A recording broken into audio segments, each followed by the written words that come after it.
Okay, you answered right. Let's now apply it. Somebody say practical application. If because of corruption and insecurity, we voted Jonathan out, and now insecurity is worse, corruption is much more deadly, now what do you think will happen?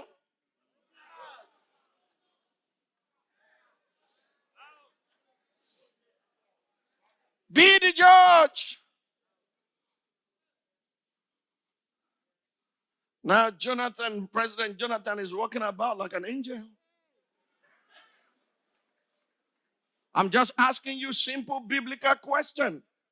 I'm not pitching you against anybody. I don't control your PVC.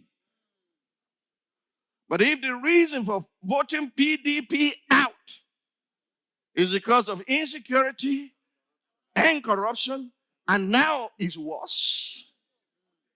In fact, added to it is banditry, kidnapping. Oba Ekiti, about 3 of them have been kidnapped. One was killed on his throne, asking for ransom. Come on. Come on. Come on. Except God is an unjust God. He will not fold his hands.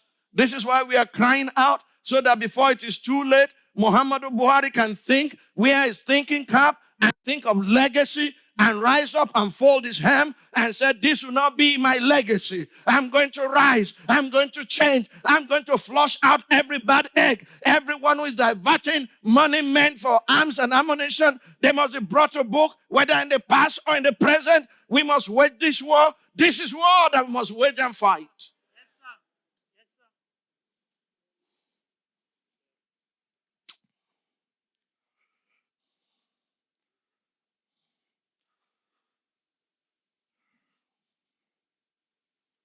Solomon short-circuited his own destiny by worshiping idols. And you would think Rehoboam will say, no, I'm not going to go that way. He did worse.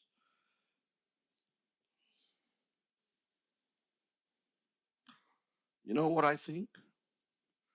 I've now come to realize that not all those who seek power in Nigeria know or understand the true purpose of power. It's one thing to desire to have power, it's another thing to know how to use it. Why was David the model king of all times? Because he understood the reason God brought him into power. Give me 1 Chronicles chapter 14, verses 1 and 2. My Lord, my Lord, my Lord, my Lord. 1 Chronicles 14, 1 and 2. Now Hiram, king of Tyre, sent messengers to David and cedar trees with masons and carpenters to build him a house. Remember in Isaiah 54:5, he said, nations that you do not know will beckon to you. He said, kings will be your nursing fathers. David did not live in the palace of Saul. A foreign king sent masons to build him a cedar house.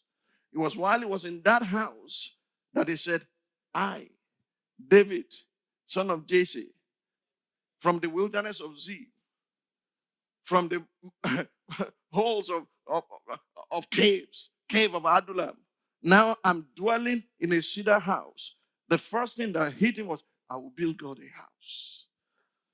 I will bring God, I will centralize God in the governance of Israel. We must bring the ark of God back to Jerusalem in order to centralize God and godliness in government.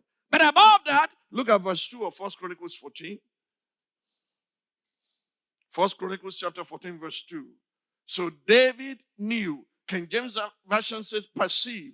David knew that the Lord had established him as king over Israel, for his kingdom was highly exalted for the sake of his people. Israel, Mr. President, is not about you.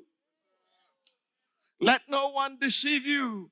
It's not about you. It's about 200 million people whose lives are at risk, who are being kidnapped, whose wives and daughters are being raped daily, who are being devastated. It's not about you. So when I said This is war. Last Sunday, let me explain myself. Because they can come and plant weapons in my house and say, we found arms and ammunition in his house. You'll be wasting your time. All that I have in my house is knife and fork to cut my yam. Do you understand me? The weapons of our warfare are not carnal. They are not man-made. They are mighty through God to the pulling down of strongholds. Do you understand me? When I declare war last Sunday is against the wicked.